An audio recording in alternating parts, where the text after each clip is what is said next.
Hello, and how are you this lovely Saturday evening? Today I'm coming out with you... Today I'm coming at you with a little bit of a different video.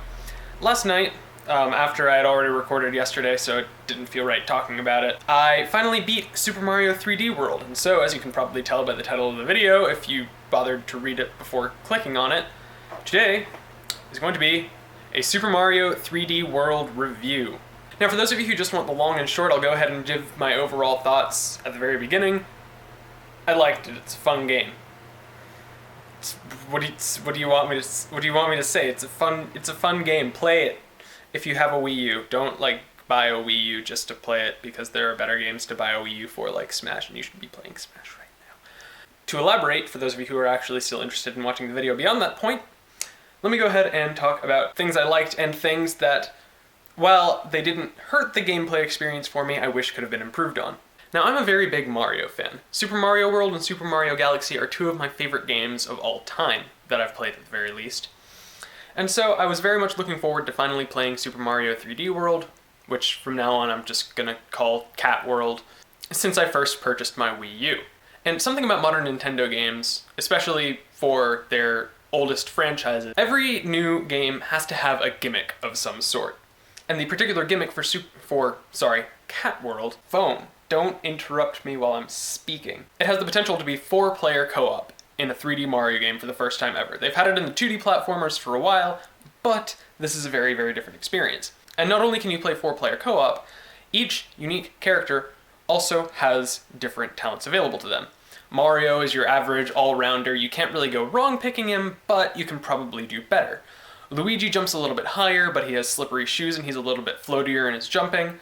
Toad runs super duper fast, but he doesn't have the highest jump, and Peach is slow, but she has a hover jump, which makes precision platforming much easier. Now, as far as the 4-player co-op is concerned, I haven't had the chance to play any multiplayer just because I haven't had any guests over, and I haven't. But from gameplay I've seen online, Cat World is very much a game that can be played multiplayer, but it's not necessarily the best way to experience the game. There were a lot of puzzles throughout the game where I felt like having another player or 3 more players would have made the gameplay a bunch easier, and it would have made it a lot more fun instead of stressful. However, there were also puzzles where I thought to myself, man, this would be terrible if I had other people with me. In my opinion, it would have been better for the game's sake to make a dedicated single-player experience, but have different levels be best suited to the unique characters to incentivize switching between them. Like I said, each character has their own unique strengths and weaknesses, and I feel like emphasizing that as opposed to 4-player co-op as the main gimmick of the game would have ultimately made for a better experience, such as in Super Mario Bros. 2, aka Doki Doki Panic, for those of you who know Nintendo history. And the other main thing to talk about with the game is the new power-up, the cat suit. I feel like a lot of enjoyment in the game is dependent on whether or not you enjoy the cat suit. I liked the cat suit, but the feeling of needing it in every other level in the game started to get a little bit annoying, especially when they had a bunch of old classic power-ups that were very enjoyable to use, like fire flowers, boomerang flowers, and my personal favorite, the Tanuki suit. So again, the cat suit isn't bad, I just wish that the game wasn't so ham-handed in it essentially being a required power-up for so many levels. And the third point I want to address as far as this review is concerned is the difficulty curve of the game. Difficulty curve is something I feel is kind of underappreciated in terms of game design, and I feel like Super Mario 3D World handles it fairly well for the most part. A proper difficulty curve will reward you for mastering the mechanics of the game without demanding any mechanical perfection.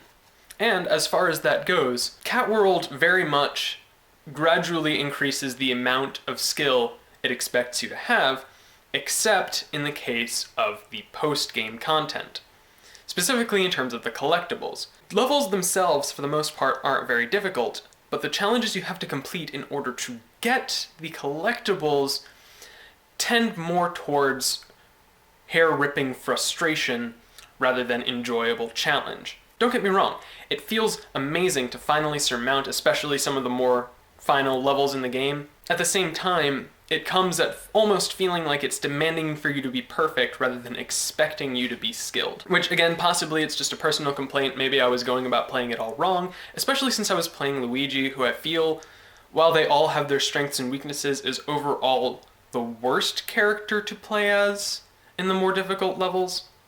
But I guess that partly depends on your personal playstyle. So if I had to provide a grade for Cat World, I'd say it's probably either a B+ or an A-. It was a really, really fun game overall, and I enjoyed every second of it, but there were a couple things here and there that I felt could have been improved on to make it that much better. I've already said that I am a huge Mario fan, and so my bar was naturally set very high as far as how good I wanted the game to be.